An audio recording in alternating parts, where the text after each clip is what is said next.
Hi guys, welcome back to Oracle SQL and PLSQL group. Today we are going to see IBM interview questions part 3. So in my earlier videos we have discussed about IBM interview questions part 1 and part 2. So today we are going to see about IBM interview questions part 3. So let us get started. What is referential integrity?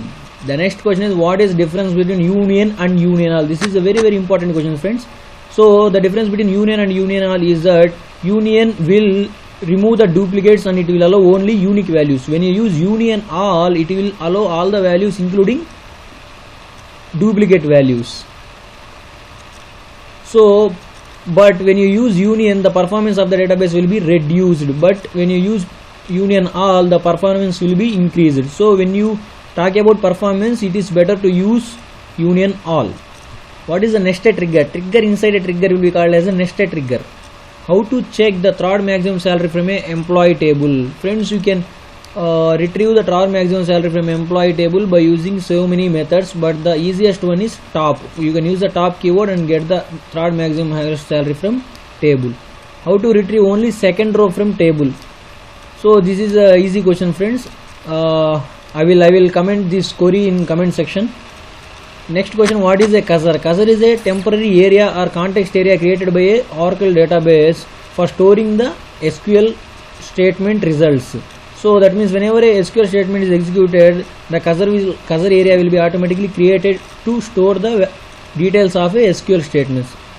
Next one, which will fire first, trigger or constraint?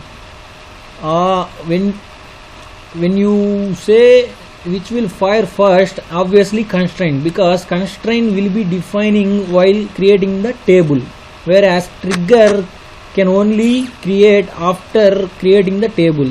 That means constraint can be created while creating the table as well as after creating the table, but trigger can only be created after creating the table. So constraint will be fired first. So the main difference here is like constraint will applicable to both new data and old data, but the trigger will only applicable to the new data. Next question, how to improve the performance of PLSQL stored procedure or functions or triggers and packages? How to find the second highest salary from employee table? How to find the second highest salary from employee table? This is easy, friends, but this is the most important question and frequently asked question in each and every company. So the query should be like this: select maximum salary from employee table where salary not in select max of salary from employee table. That means you are selecting the maximum salary from employee table, that maximum salary is not in maximum salary of employee table. So in inner query it will give you the maximum salary, in outer query it will give you the maximum salary that is not the first salary. So you will be getting the second highest salary. What is the difference between query and correlated query? So we have two types of queries. One is subquery, normal subquery, and other one is correlated subquery. So in normal subquery, the inner query will be executed first and the result of the query will be given to the outer query. Whereas in correlated subquery, outer query will be executed first and the result set of outer query will be given to the inner query. That means outer query will execute for each statements written by the inner query. Next, what does select count star from table result? So when you give select count star, it will give you the count, that is number of rows in a table. If you have 10 rows, it will give you 10.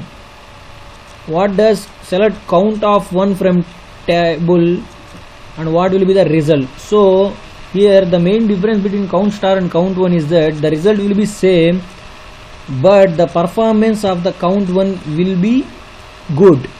So when you use count of 1, the performance of the database will be increased, but when you use count star, the performance will be decreased when you compare with count 1, because when you give count star, it will count the number of rows in a table for all the columns, but when you use count of 1 for the first column alone, it will perform the operation, count operation, and it will give the number of rows that present in the table.